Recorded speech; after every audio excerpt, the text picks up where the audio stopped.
علی اشرف الانبیاء والمرسلین اما بعد فاعوذ باللہ من الشیطان الرجیم بسم اللہ الرحمن الرحیم ان اللہ وملائکتہ یصلون علی النبی یا ایہا الذین آمنوا صلوا علیہ وسلموا تسلیما الصلاۃ والسلام علیک یا سیدی یا رسول اللہ وعلی آلک وصحابک وسلم علیک یا حبیب اللہ۔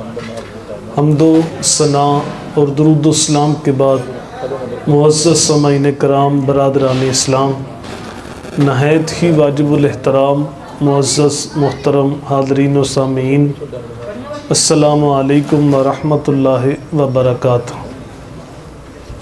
3 روزہ فہم دین کورس کی آج آخری نشست ہے۔ اختصار کے ساتھ کچھ باتیں آپ کے گوش گزار کرنی ہیں۔ اللہ تعالیٰ کی بارگاہ میں ہمیشہ یہ دعا رہی ہے کہ اللہ تعالیٰ میری زبان پہ سچی بات جاری فرمائے اور سچ سن سنا کے مجھے اور آپ کو قابل عمل باتوں پہ عمل کرنے کی توفیق عطا فرمائے۔ تھوڑی سی توجہ چاہیے حضرت صاحب، مہربانی کریں۔ ہمارے جو بنیادی عقائد ہیں وہ 3 ہیں: عقیدہ توحید، عقیدہ رسالت اور عقیدہ آخرت۔ آخرت کا عقیدہ جتنا مضبوط ہوگا اتنا ہی انسان کے عمل میں نکھار آئے گا۔ جب انسان کو پتہ ہو کہ جو میں کر رہا ہوں میں نے اس کا جواب دینا ہے تو پھر وہ قدم پھونک پھونک کے رکھتا ہے، اور جب پتہ ہو کہ میں جو بھی کروں مجھے کوئی پوچھنے والا نہیں ہے تو پھر وہ آوارہ مزاج ہوتا ہے۔ تو انسان کی زندگی میں حسن تب آتا ہے جب انسان کو آخرت کی فکر لاحق ہوتی ہے کہ جو میں کر رہا ہوں میں نے اپنے رب کے حضور حاضر ہونا ہے اور ایک ایک چیز کا میں نے حساب دینا ہے۔ قیامت کا دن 50,000 سال کا دن ہوگا اور اس دن کی جو سختیاں ہیں وہ ناقابل بیان ہیں۔ آج سورج چوتھے آسمان پہ ہے، اس دن 1 میل پہ آ جائے گا۔ آج سورج کی الٹی سمت ہماری طرف ہے، اس دن سیدھی سمت ہوگی۔ آج زمین میں قوت جاذبہ ہے، گرمی جذب کرتی ہے، اس دن یہ تانبے کی ہوگی۔ آج گرمی جب بڑھتی ہے تو بندہ بے ہوش ہوتا ہے، بے ہوشی بھی اللہ کی نعمت ہے۔ جب بندہ بے ہوش ہوتا ہے تو تکلیف کا احساس نہیں ہوتا۔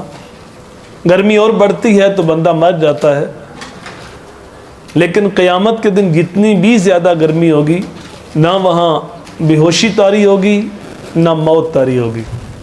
پھر آرزو کرے گا یا لیتنی کنت ترابا، کاش کہ میں مٹی ہی بن جاؤں، لیکن مٹی بھی نہیں بنا جائے گا۔ اس دن کی سختیاں ناقابل بیان ہیں، لیکن کچھ خوش نصیب ایسے ہیں جو قیامت کے دن عرش الہی کے سائے میں ہوں گے۔ سبحان اللہ۔ اور جس خوش نصیب کو عرش الہی کا سایہ نصیب ہو گیا 50,000 سال کے دن میں اس کو پیاس تنگ نہیں کرے گی۔ ان میں سے پہلا میرے حضور نے ارشاد فرمایا، امام عادل، عادل حکمران، جس نے اپنی رعایا پہ عدل کیا ہے، ظلم نہیں کیا، جس نے اپنے ماتحت لوگوں کے اندر عدل کیا ہے، ظلم نہیں کیا۔ قیامت کے دن جب کوئی سایہ نہیں ہوگا اللہ ایسے آدمی کو اپنے عرش کا ٹھنڈا سایہ نصیب فرمائے گا۔ عربی کا مقولہ ہے، الملک یدوم بالکفر ولا یدوم بالظلم۔ ملک کفر کے ساتھ تو قائم رہ سکتے ہیں لیکن ظلم کے ساتھ قائم نہیں رہتے۔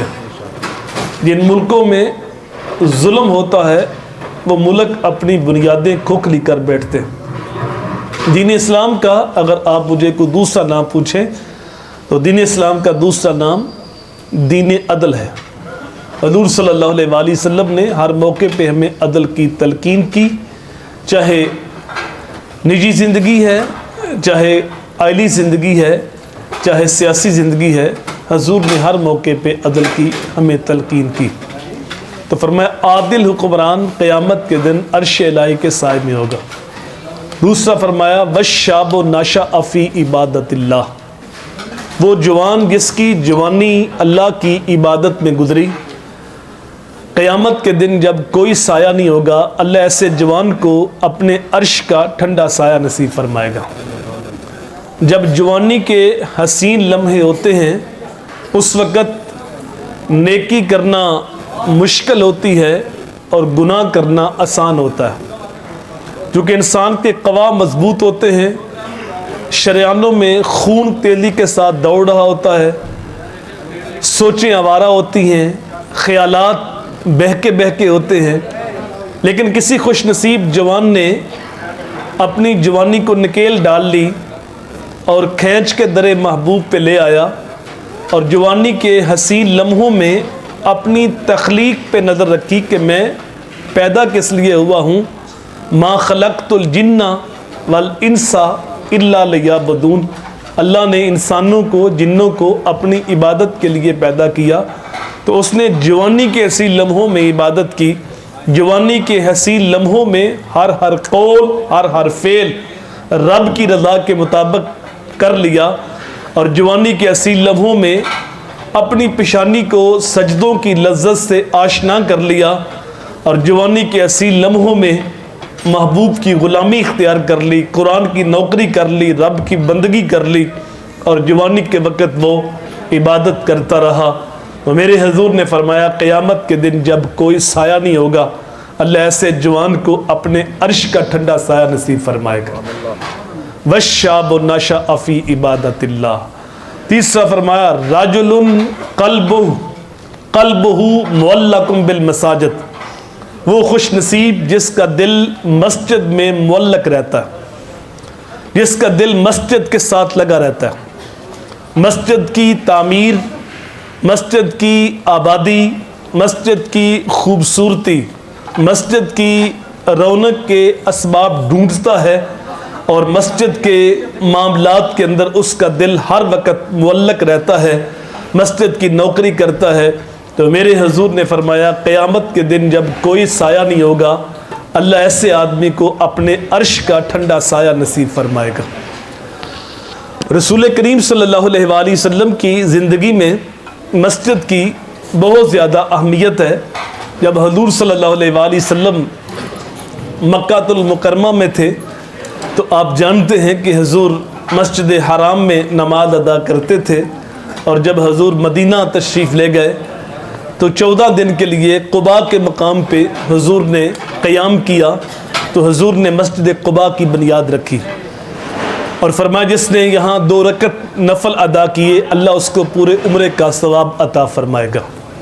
اور پھر جب حضور مدینہ تشریف لائے تو حضور نے مسجد نبوی کی بنیاد رکھی، اور فرمایا جس نے مسجد نبوی کے اندر 1 نماز ادا کی اللہ اس کو 50,000 نمازوں کا ثواب عطا فرمائے گا۔ اور فرمایا جس نے اللہ کی رضا کے لیے مسجد بنائی، من بنا للہ مسجدا بن اللہ لہ بیت فی الجنہ، جس نے اللہ کی رضا کے لیے مسجد تعمیر کرائی اللہ تعالیٰ اس کا گھر جنت کے اندر بنائے گا۔ تو جس کا دل مسجد کے ساتھ معلق رہتا ہے، قیامت کے دن جب کوئی سایہ نہیں ہوگا اللہ ایسے آدمی کو اپنے عرش کا ٹھنڈا سایہ نصیب فرمائے گا۔ چوتھا فرمایا رجل دعت امرأۃ ذات منصب و جمال فقال انی اخاف اللہ، وہ آدمی جس کو کسی خوبصورت عورت نے دعوت گناہ دی اور اس نے قدموں میں بچھتے ہوئے حسن کو مسترد کر دیا، کہا کہ میں تیری خواہش پوری نہیں کر سکتا اس لیے کہ مجھے اپنے رب سے ڈر لگتا ہے۔